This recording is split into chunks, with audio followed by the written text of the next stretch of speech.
Hi, welcome back you guys. My name is Sarah Nelson. If you haven't checked out my channel already, this is brand new. I'm here to share with you all my tips and tricks that I have learned throughout my journey of being a professional makeup artist for the last 8 to 9 years. I appreciate either you coming back or if you're new to this channel, welcome. Today is going to be really fun. I'm going to talk about how to look great while wearing a mask.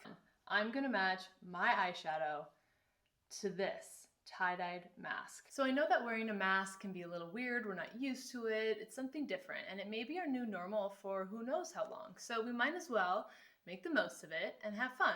I don't know about you, but it's been a little hard for me to motivate to, for one, get out of bed before 10. Why did you let me sleep until noon? Why are you smoking? I am smoking. Why did you let me sleep until noon? Again. 2, it's been hard to just change out of my pajamas. 3, forget it with makeup and hair.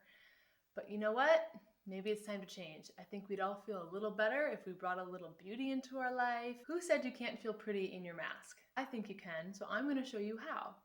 I think the best way to do that is to emphasize your eyes, your brows, your hair. So I'm going to walk you through how I created this look, what products that I used, and they are all tagged below. If you're wanting to try this at home, please like and comment, let me know what you thought, and let's get to it. Okay, so the first step to wearing a mask is you want to be very careful of what you put on your face. You want to be mindful of what foundation you are using. You don't want one that is going to transfer very easily to your mask. I recommend more of a mattifying, an all-stay type of foundation. 2, you want to be mindful of any breakouts that can occur from wearing your mask over an extended period of time. So if you can go, and if you have good skin, and if you can go without wearing any foundation in those areas, that would be great. Maybe even just conceal some of the areas and just use, a light moisturizer. I think that would be the easiest way to avoid 1, clogging pores, 2, transfer. However, if you need it, like I do right now, apply a light layer of foundation, but then I'm also going to powder it really well so that it sets and it won't hopefully melt underneath my mask. Before I apply any foundation, I think it's important to maybe come in with a mattifying gel, at least just around your mouth and your nose and any area that the mask is going to cover. One of my favorites is this First Aid Beauty. This is a mattifying and it's oil-free, it's water-based, so I feel like that would be really nice underneath the mask, and it will help the excess oils, it will help with your pores, and if you want to just use this alone, you can do that in those areas. Otherwise, you can also top this with your favorite foundation. So I'm just going to take a little bit on the back of my hand, not too much. And this is the MAC 190 brush. And I just want to put a little bit on the nose, and I want to put a little bit on the mouth, and anywhere that the mask is going to cover. And then I'm going to come in with one of my favorite matte foundations. This is the Chanel Ultra Latent, I think you pronounce it. This is an all-day wear. It has a beautiful flawless finish, but it also keeps your skin more matte, which I think is a great thing to do when you're wearing a mask. So again, I'm just going to put a little bit on the back of my hand. And I'm not going to add a whole lot of coverage around my mouth. Like I said, I want to keep that area minimal, but I still need to cover it. So I'm just going to take, this is the Neri, this is the flat top HD Kabuki brush, the 140. I love Neri brushes so much. They are so soft and they're some of my favorites. So I'm just going to start adding this more coverage in the middle of my face, and then I will blend it outwards. Again, very little product that I'm putting on, but just enough to give me a light coverage. This one you can also use as a full coverage, obviously, but I'm just going to blend it out so it's a little more sheer. The forehead, I guess, is the most important part of your face while wearing a mask, because that is what shows the most besides your eyes. When it went on, it was a little dewier, and now it's already setting into place, which is really nice. That's exactly what I want. And I'm not going to do any more foundation than that because I want to keep it really light. But I am going to come in with a little bit of concealer for any blemishes that you may have. After the foundation, I'm going to come in and just spot treat any little areas. I'm going to use the Dermacolor palette. This is more of a professional use, I guess, because of all the colors. I'm mixing the D4W and the D5W. I'm going to use those to conceal any areas. And again, I like to warm this product up. A little goes a long way with this product, so less is more. I'm going to use this small eye detailing brush from Royal and Langnickel Silk Pro. These are really affordable brushes too. I like to keep a lot of these in my kit.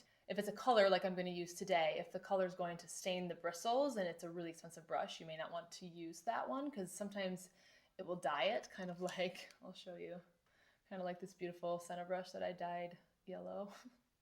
I'm just going to grab a little bit of that concealer on the back of my hand. So I'm just going to come in and spot treat any areas. I'm not going to conceal under my eye yet because I'm going to be using a lot of eyeshadow. If there's any fallout, I'll have to clean up afterwards. So that will save me a little bit of product and a little bit of time, and I'll just do it after. I had to put on a headband because this eyeshadow is serious business. Cannot have hair in my face. And I think the background looks like a different color right now. I don't know if I moved or what. Okay, so let's continue. I just want to do a little concealing on the top of my eyelids because I don't want any of those veins to show because I'm going to be putting a lot of color in there. So I'm going to come in with Honey. This is from NARS, the creamy concealer. It's a fave. And this one kind of has a little peachy tone, so it's really good for correcting any like blue or purple. I usually use this one underneath. I'll show that to you later. I'm going to come in with this little fluffy brush. This is an MOTD brush. I'm just going to do a little bit, especially in this corner here, because I'm going to have blue and purple in my eyeshadow. So I don't really want to highlight my natural blue and purple. Okay, and then I'm just going to come in with a little bit of the RCMA translucent powder.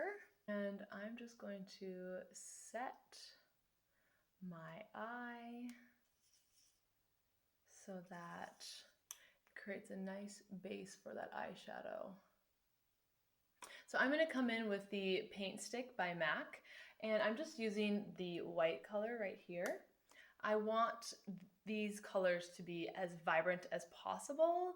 So to do that, it's really important to set a base of white. With my spatula, I just took a little bit of that white. I'm just going to put it right on my hand, again, to kind of warm that up because I love when products are nice and warm. And I'm using this mud brush. This is, as you can see, the shape of it because I'm going to be carving out the eye shape. Kind of start at the base, just adding some color here.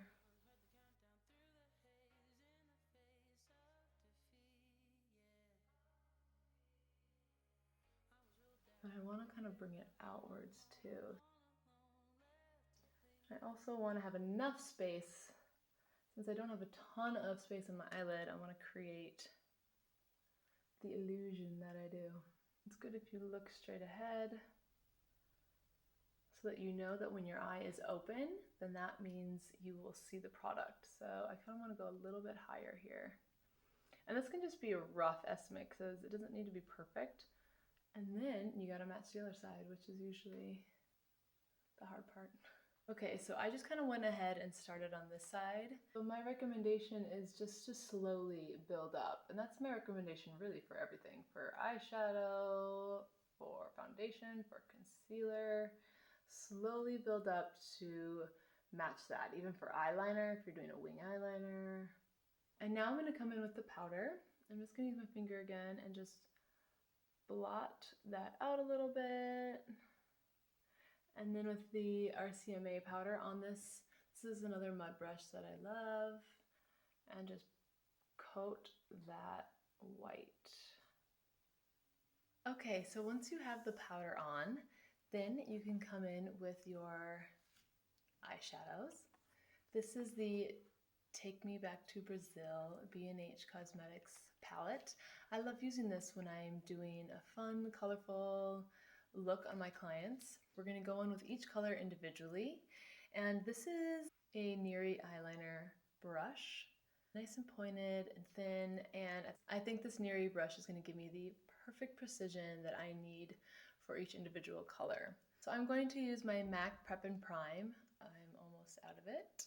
I'm going to spray the Prep and Prime directly onto brush. And then I'm going to come directly into, I'm going to start with this purple color here. I scrape some of that eyeshadow off from the palette. It's going to give me a nice liquid consistency and it's going to really intensify the colors. So I'm going to come in with this and just put a dot right in the middle.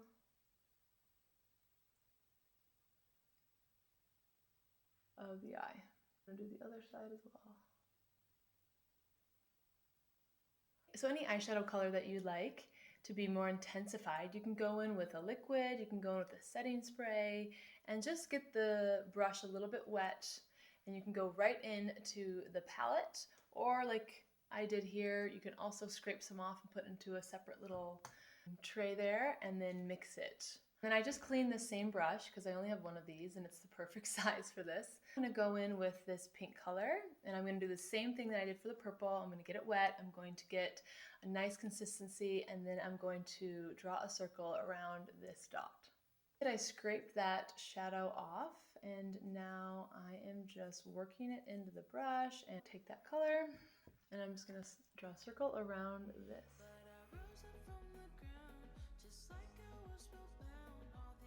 Doesn't need to be perfect circles because every color is going to blend in together. You also want to allow time for it to dry so that it doesn't transfer to the rest of the lid. So I've already sprayed the brush and now I'm coming in with red. And don't worry because your shadows will come back, so it's not going to ruin them.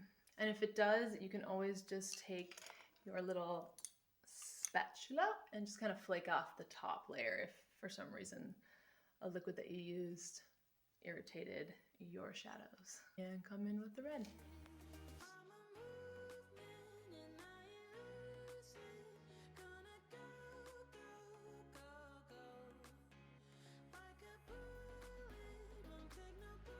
Now it's time for orange.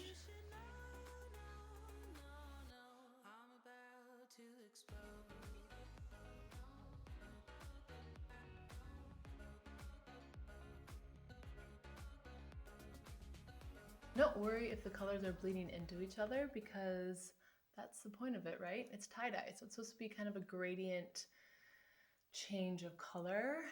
So yellow it is. And I actually came in with a different brush because this is the lightest color and I don't want to use the brush that I've already used for these darker colors just in case it bleeds through. I need to have this one to be very vibrant. The yellow I feel like just kind of separates it and pulls it all together.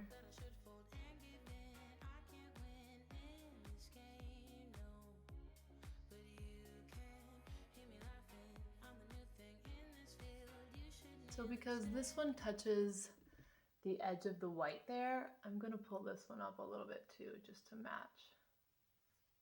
It's looking pretty. Okay, now the same brush that I used the yellow with, and I already loaded it up, and now we can go in. This is just going to go on the outsides now, so I'm no longer doing a circle.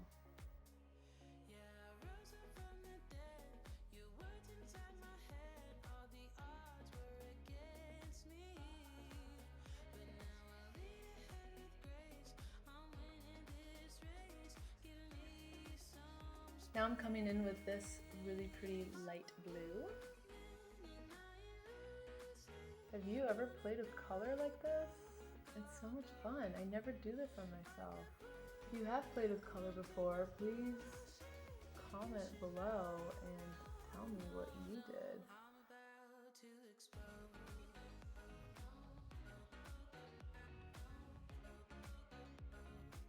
It's so psychedelic. I was just looking in the mirror and I was like tripping out. I'm feeling like I want to blend these out now because I don't like seeing the harsh lines.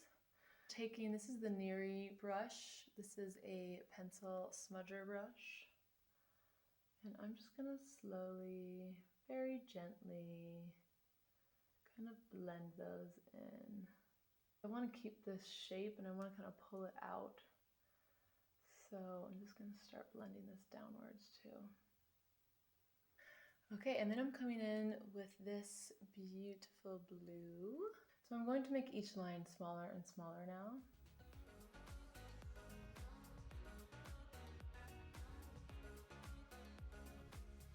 I'm going to blend those further too because they are darker, so they are more noticeable, right?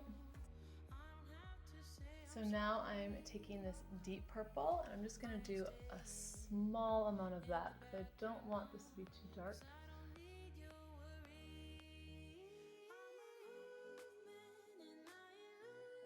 And now I'm going to begin blending this as well, that purple line. I don't want it to look like a line, so I'm just going to smudge that out. Give a like if you want to experiment more with your eyeshadows, because your eyes are really being showcased now, wearing masks. Right, and then lastly, I'm coming in with this pretty purpley magenta-y color. And I want this to be the tip of this look, so I'm going to create a tip. And you can bring it all the way down, kind of blend it into the other colors, which I'll do here in a minute.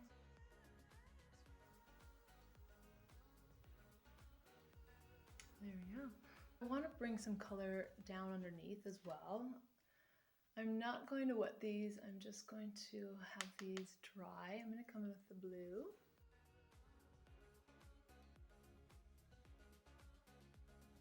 I'm going to take orange. Okay, and then I'm going to take yellow and pop it in right there because I want to have a little bit of brightness.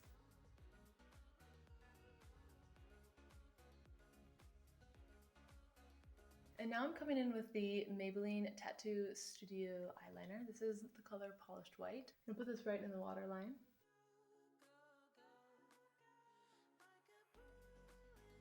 So I completely tightlined the top and bottom. So now I'm going to come in with the Kevyn Aucoin eyelash curler. Before I do my mascara, I want to come in with some micellar water. This is from Youngblood. I'm just going to perfect the edges a little bit. This is really important. You have to pull it all in one swipe. Otherwise, you could mess up your work.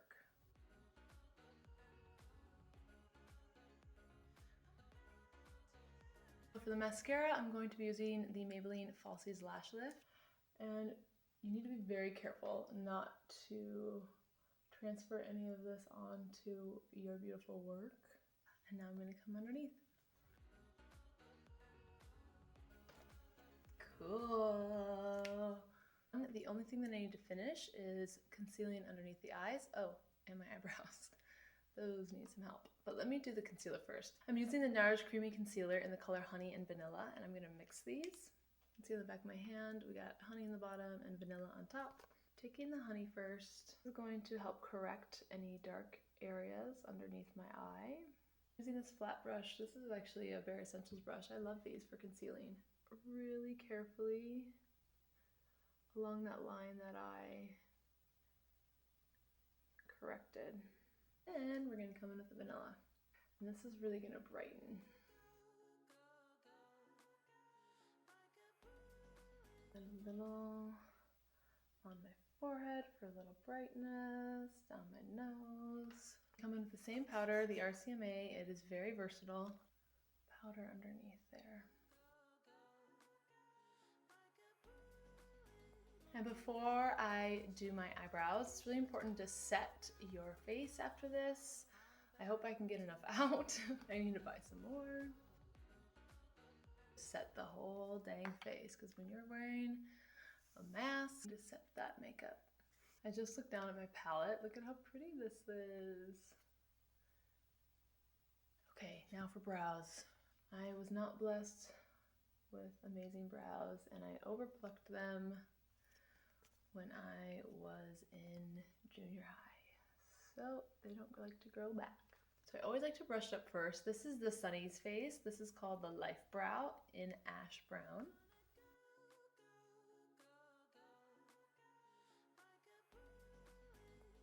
brushing it up to make sure that you're liking the shape that you're building. And then I'm taking the Anastasia Beverly Hills. This is the brow gel. And I am just brushing those up and out. Okay, so that is the final look. I am not going to do any more with my face. I want the focus to be on the eyes, which is what this tutorial was all about. So it's all about kind of mattifying and perfecting your skin with little to maybe no product, and really make your eyes the priority. Thank you so much for watching, and I hope this has helped you feel pretty in your mask.